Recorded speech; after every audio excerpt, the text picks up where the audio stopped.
Okay, well this might be the verb, but we're going to look at the curve. So that's what differential calculus is. We're looking at the gradients of curves. Okay, so our objective in this video is to find the gradient of a tangent at a point on two curves, the curve y equal to x squared, and then later on another one, y equal to x cubed. Now we know that another word for gradient is slope, represented by the letter m. And before we have looked at gradients of curves, we've used calculated slopes of lines before, or gradients of lines. So we know there's two ways to calculate the slopes of a line, and we know that that is m equal to rise over run, or m equal to y2 minus y1 is all over x2 minus x1. So that's something that we're going to keep in mind as we go through this. Okay, and so the first thing to say is here, great news, Kilkenny is going to finally get a skate park. And so why is this important or relevant to us? Well, we can see here in this skate park we have lots of curves. If we look at this one here more closely, it looks a little bit like the positive side of the x squared curve. So that's what we're going to look at. And the important thing about this is, for an engineer, as they're designing the ramp for a skate park, they need to have it safe. So they need to know the slope at every point so that it's going to be safe and people aren't obviously going to kill themselves on their skateboards. And so we can see already this shape here looks like the positive part of, even we could have our x-axis going there more, so our y-axis, and that here we have that curve going upwards. So we could have, okay, so something similar to that. So we can see we have a bit of a quadratic curve there anyway, first of all. So calculating the gradient at every point along this curve, that's what differentiation is. Okay, so at every point we want to find out what the slope is. So that's the first thing for us to note. Differentiation is simply calculating the gradient at any point. Okay, so let's take a look at our curve here. We'll begin with our x squared curve. Okay, so here we have the curve y equal to x squared. And here we have our tangent line, and it touches the curve right here at the point 3,9. Okay, so that's the first thing. So we want to find the slope of the tangent. We want to get at exactly this point. Now we know from our slopes of lines in the past we need 2 points. So I'm going to draw a little chord here and calculate the slope of that. Okay, so here we can see we have a chord here, and it goes from 3,9, our point P, to 1,1. So if I calculate the slope of that line, well, I have 3,9 and 1,1. Put it in, m is equal to, so I need to label here, x1, y1, x2, y2. So I'm going to have m is equal to 1 minus 9 all over 1 minus 3, which is minus 8 divided by minus 2, which is a slope of 4.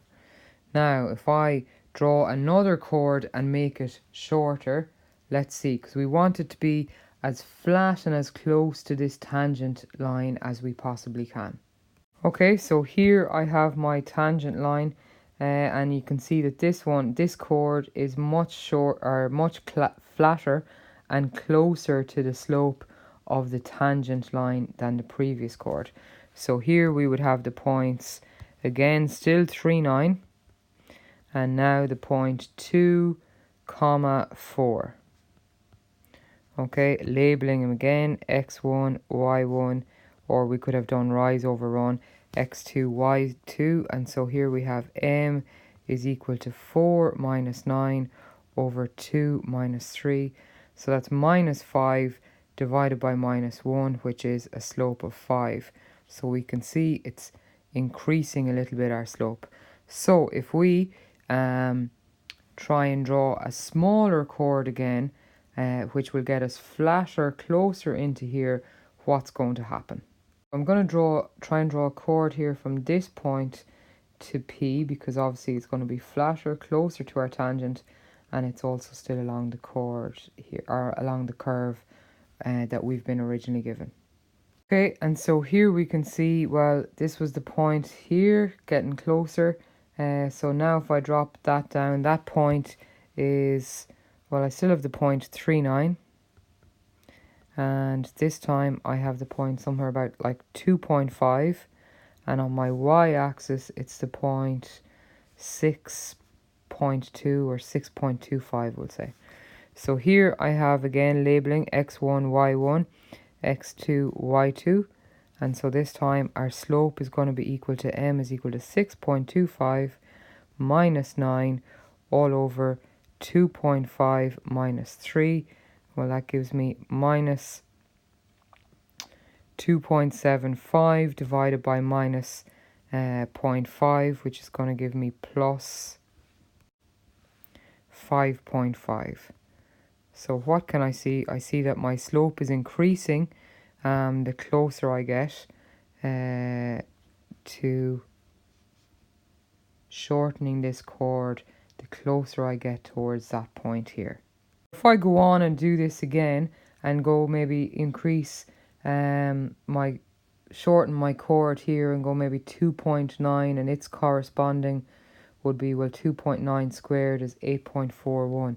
So let's try that point. It would be equal to 8.41 minus 9 divided by 2.9 minus 3, which would give us an answer of 5.9. So what do I see? My slope is still increasing, and the shorter I make my chord, the more accurate I'm getting with its slope, because I'm getting it flatter and flatter and up closer to this point here, 3.9. And what's happening? The slope is tending towards 6. So as the chord gets closer, the gradient tends closer and closer to 6.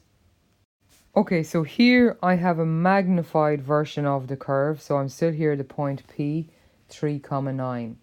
And so here I want to make the distance as small as possible with the chord. So this is obviously a zoomed in version of it. So I'm going to go out, I'm going to go to this point here and say I'm going to draw my right angle triangle. So that distance, I'm going to go out a distance called H. Okay, and so I know then that this point here, I've moved along the x-axis. So that point is going to be the point 3 plus h. That's my x value. And, well, I know this is the curve y equal to x squared.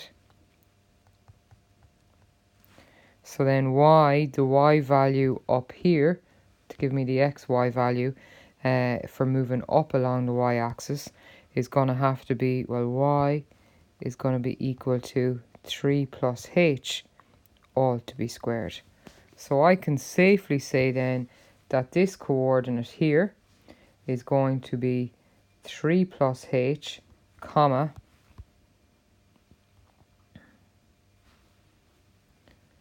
3 plus h, all to be squared. So that's my x and y.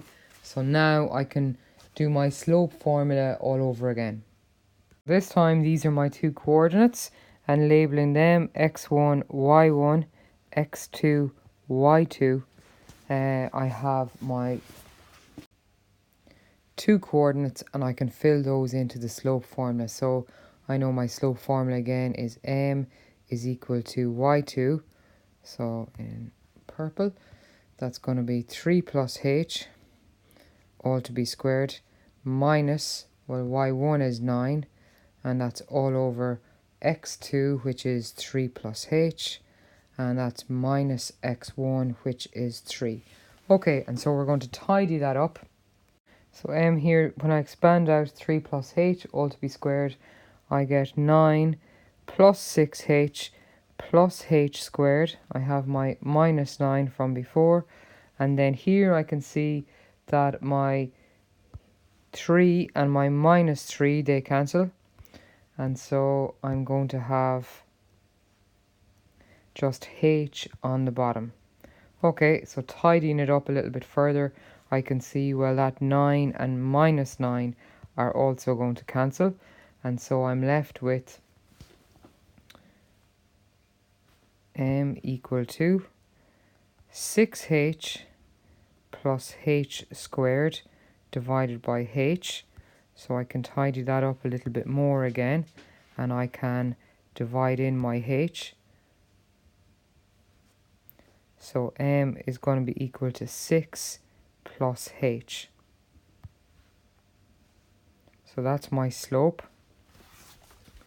And so I know then the smaller and smaller that h is, the closer, so the more close that h goes to 0, the slope goes to 6. So at this very point, here at P39, the slope must be 6. Okay, so our learning check now, we're going to take the same curve and a y equal to x squared, and I want you to calculate the gradient of the curve y equal to x squared at the point 4, 16.